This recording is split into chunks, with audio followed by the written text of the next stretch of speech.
En ce qui concerne les jeunes adultes qui sont des étudiants en France, les études qui sont peu nombreuses et dans des très faibles populations montrent qu'environ 2/3 des étudiants en France se sentent stressés et plus d'un quart souffrent vraiment de symptômes dépressifs ou anxieux.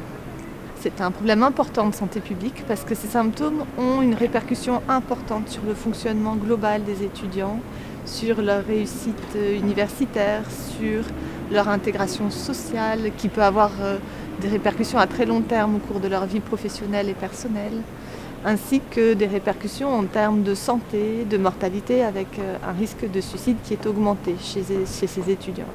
iShare va permettre d'abord d'évaluer l'importance du problème en ce qui concerne la fréquence des troubles dépressifs, anxieux et des idées suicidaires chez les étudiants. Il va nous permettre aussi d'évaluer leur accès aux soins en santé mentale. Est-ce qu'ils ont recours à ce type de soins? Est-ce que cet accès est facile? Est-ce qu'ils ont connaissance de ce qui existe? Ça va nous permettre également probablement de promouvoir la santé mentale et peut-être même d'exercer des actions de prévention des troubles psychiatriques chez ces étudiants, parce que nous sommes là dans un âge clé en termes de santé mentale. La plupart des troubles psychiatriques se développent entre 15 et 25 ans, et pour la plupart d'entre eux avant l'âge de 25 ans. Donc c'est un moment du développement de ces troubles qui est particulièrement important et dans lesquels on peut exercer une action de prévention. Il y aura un volet prévention, ça c'est certain. Il y aura un volet évaluation de l'accès aux soins.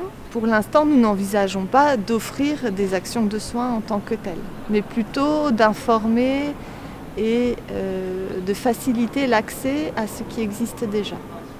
C'est passionnant de travailler sur une telle population parce que nous allons pouvoir les suivre pendant 10 ans à un moment où justement les troubles psychiatriques se développent. Donc on va pouvoir suivre un individu d'un moment où il va bien et jusqu'au moment où les troubles apparaissent. Donc ça va nous permettre d'évaluer ce qui favorise l'apparition de ces troubles, mais également ce qui protège de l'apparition de ces troubles. Et le fait d'avoir une grande population nous permet de partir d'individus qui vont bien, parmi lesquels un tout petit nombre va développer des troubles psychiatriques.